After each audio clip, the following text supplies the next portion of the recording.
President Tinubu on Friday approved the nomination of Dr. Olayemi Cardoso as the new governor of the Central Bank of Nigeria for a term of initial 5 years. President Tinubu also appointed or approved the nomination of 4 new deputy governors of the central bank. They include M.M. Musoro, Mohamed Datijo, Philip Picazo, and Dr. Bala Bello. Now, to look at this further, I have now joining me, first guest, Dr. Sam Amadi.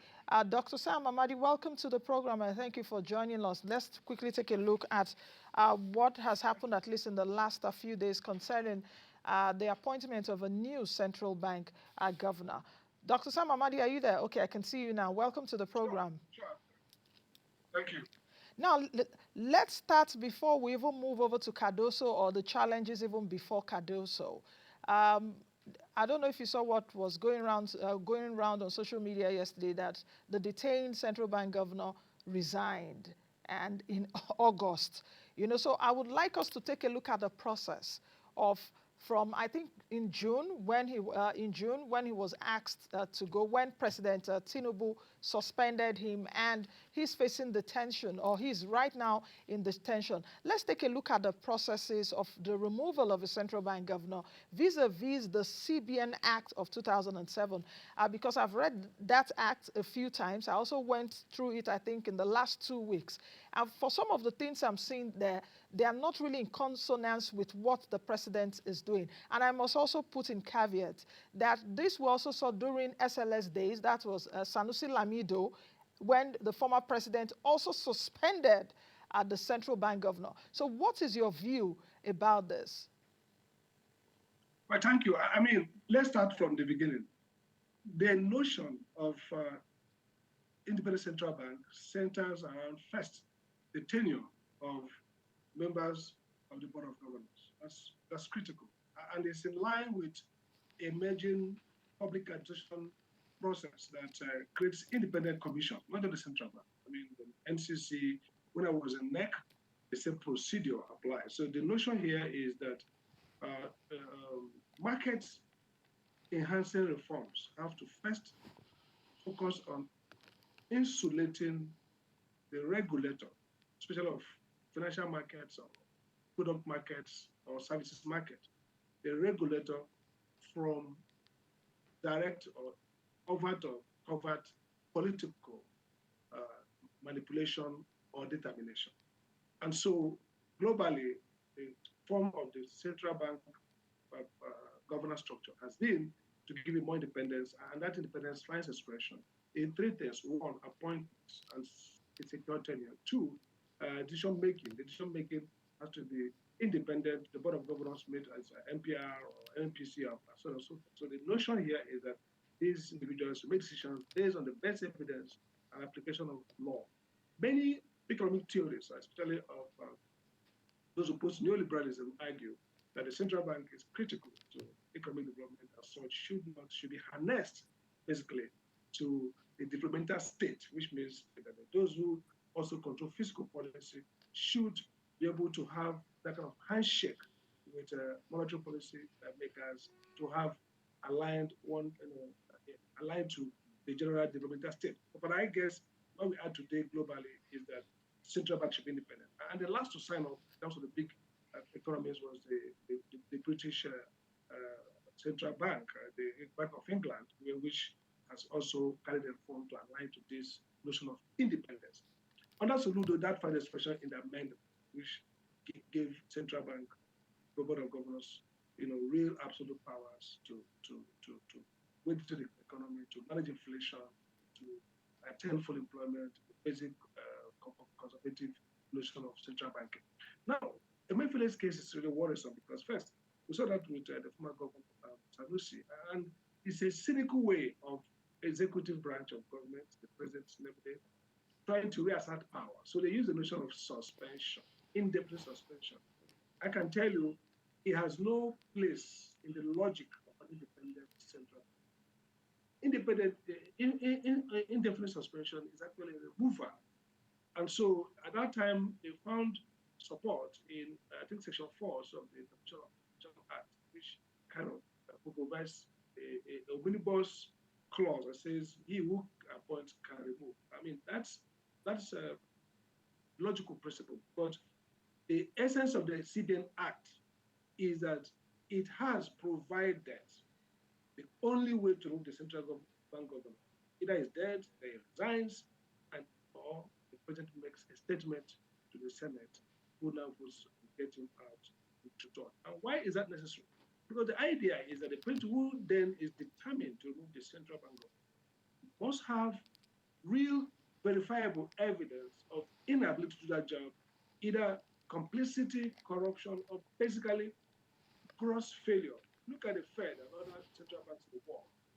They take policies that are disputable, policies that those in power may not like or think they want the economy to go one direction, they want the inflation to come down, they want Fed to defend the currency, all kinds of things they want to be done.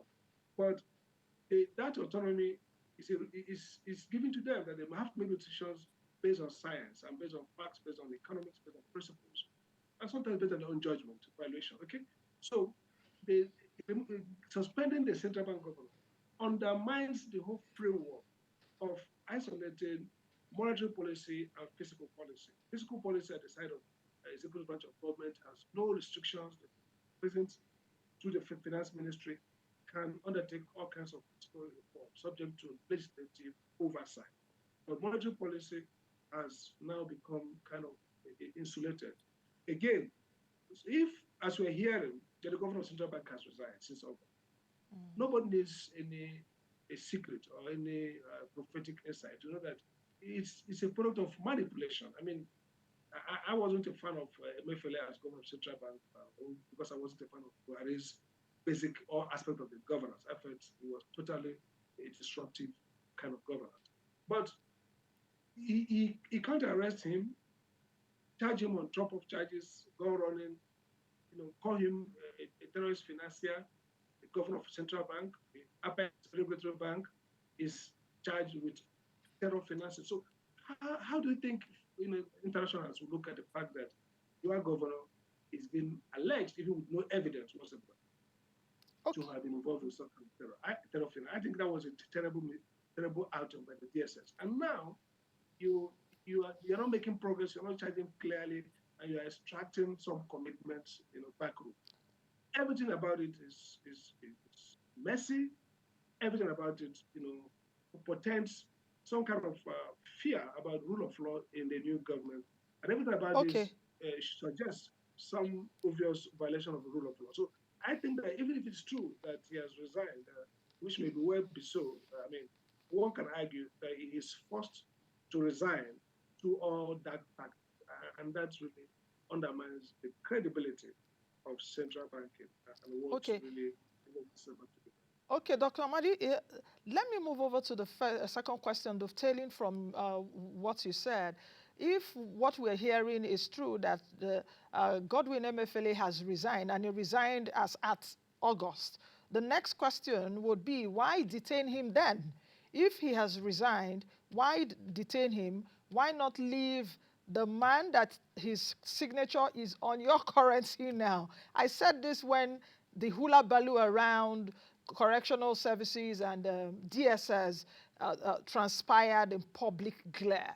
And I'm saying, guys, nothing concerns me. I'm not a politician.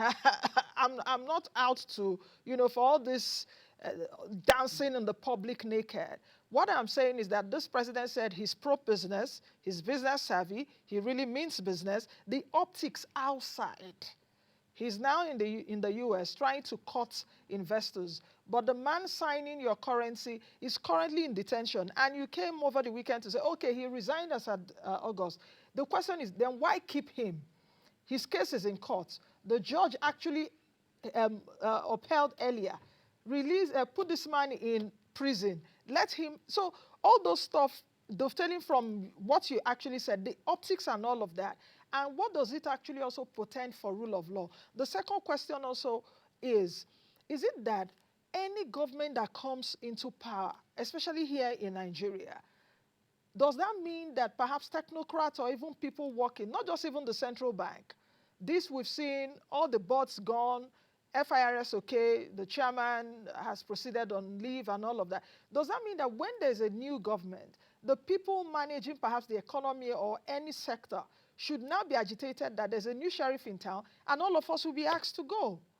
Is I it think something it's politicians do? Is it like that? Or is a risk in itself?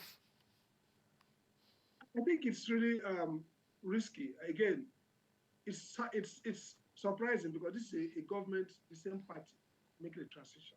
I mean, you can't understand in 2015 there was a hostile takeover, a new party that's been in opposition, angry and bitter, upstaged a ruling party. So one could say that there was acrimony, and then they needed to deal with everybody. But this is a party handed over to itself, handed over to itself. So we expected a more orderly transition. I think it speaks about the dangerous politics that preceded Tinubu's emergence, the bitter politics, the many ways in which he was obstructed, and then he is now probably um, looking back and fighting back. It's not good for stability. Yes, oftentimes presidents, consequential presidents, would like to have their team because economic policies, social policies are contentious. There are different versions of how to run the economy. And so I would understand this the basic disposition to have their men line up for you in the critical areas. But you can do that transition smoothly. You can do it without too much chaos. You don't have to put power in prison, put a Mayfield in prison. You could, some of these appointments are not tenured. For example, the chairman of EFCC is now tenured. So you could do a transition, smooth transition. And then if these guys have questions to answer, this is very important. We can't allow public officers who have real questions to answer go free. But the governor of central bank is somebody who is not going to disappear in thin air. So even if he resigns and he probably don't want him to continue, and he accepts and resigns, then you can release him from detention, put him on the bail, maybe his national passport so that you have restricted movement. I mean, he can't just leave the country. There are protocol and processes. And then if he's in trial, the court now takes over. That's the real point here. The moment you put somebody on a valid charge, the court takes over the process. The court can allow him to travel to the country. The court can bring him back. The court can control until that case is disposed. So the notion of trapping people, detaining such high officers who are visible, whether these are not mere criminals who could just disappear, and keeping them detained as part of court order is silly, it's ineffective. It doesn't really help the government, and it creates a bad testimonial about the rule of law credentials of that country. Now, if you look at the rating of whether Freedom House or Vendem, Vidin rating about democracy, uh, Nigeria is now classified as electoral autocracy. We move from hybrid to electoral autocracy, which means that scholars and internationals are looking at Nigeria and saying, look, these countries are not measuring up to basic things. And so this semi-final will feed back into a rating of Nigeria as falling further down in the rule of law classification. You can't needlessly violate a court order that say, grant this guy bail, get him out, proceed against him in a normal way. And you don't do that. Now, look at the case of one of the online publishers whose brother was arrested for what was published by a tabloid belonging to his brother, somebody else, and still kept in prison because of a very high profile politician is angry against him. This government is already moving in a style that suggests that we're going to have problems with the rule of law. And what that does is that it undermines the efficacy of economic policy making because politics will trump economics at the end of the day. The notion of rule of law economic development is not because all of us are lawyers. No, it's the notion that at the heart of economic development is some kind of stability. A stability, what former Nobel laureate Gunnar Medral called soft states, states captured by special interests. So if you are now undermining rule of law, how do we know that somebody who's a business partner and you sign off a deal with NNPC and they break the deal and they go to court and court gives an order and government says, well, we're not going to obey the order because our partner, our business partner, our political friend is a receiving end. Any government that can't just obey basic rule of law doesn't have the credential to lead economic recovery or growth, because the basic neutrality, the notion of stability and of public good that is implicit in real economic policy making and economic management is at the heart of it the commitment to go beyond yourself and accept the rule of law. So Okay. for me, what's happened to Mefele is dangerous, not just because it violates the right of a citizen who is presumed innocent until found guilty. Like I said, I'm not making a case for him. If there are real cases, charge him to court, let the court regulate his liberty. And the court will say, grant him bail, he attends his trial. The notion of fighting corruption, I mean, this is not fighting corruption. This is basically, maybe taking vengeance. This is basically a dark style of governance where what matters, we do the politics, we get him out, put a guy there, and now you put your own person who has worked with you, who is a political associate, in a process that's really, deficit in rule of law. Now, Okay. how would the National Assembly confirm these persons without seeing the letter of resignation? A Memphi's resignation should be a matter of official documentation. Okay, You okay, will have a letter. Dr. Amadi, let me come in here because I have just a few more minutes with you before I move over to my second guest. Let's not also forget that a new sheriff has been appointed by the president, Yemi Cardoso, to take over when he's confirmed, as well as 4 other deputy governors. Let's also note that uh, the acting governor, Shonubi, is going with, in fact, all of them are leaving, whether their term was over or not, because I know that there are some deputy governors there that some of their terms are still left. So you can imagine the kind of tsunami or whether it's hurricane that happened right now. So in the context of all of this, a new guy is coming to town with his people, 4 deputy governors also. How do you think that the crisis of confidence should be handled? Because we've had a Central Bank of Nigeria, at least in the last 4 years, I must say, under President Buhari, the last 4 years have been very murky, where this central bank has been beaten, battered. A lot of people are angry, perhaps rightfully so, because there are a lot of policies that also came out from the Central Bank of Nigeria due to the failure of the fiscal policy. Because I've said it here times without number, this is what I do every day. We come with this challenge, you say, government, this you are not doing well, but of course, who listens? But sometimes I always say, it's better we talk. We are talking, Nigeria is still like this. If we don't talk, what would have happened? So in the midst of all of this, how should confidence be restored back? How can people be, have confidence in Central Bank of Nigeria again? Not even us as locals, even abroad. You saw what you saw what happened. Was it some weeks ago? J.P. Morgan, is it J.P. Morgan or Goldman Sachs that said we have about $3 billion in FX reserves? Our CBN's balance sheet after 7 or 8 years, that is not to be accepted.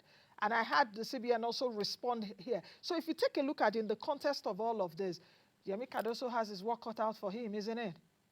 Absolutely, absolutely. I think the starting point is transparency, and that's the essence of central banking. First, the National Assembly should insist on they can do the job damage control. Let's get to say formally these guys actually resign. This is the resign. Now let's also turn the so-called special investigator into a structured investigation. See, the president shouldn't appoint by himself an investigator into the affairs of a central bank that's a chartered institution. Again, And we let's don't have also note any that, law. that the National Assembly also oversights this institution. So isn't it also a Absolutely, failure that's what I'm on the coming to. National Assembly?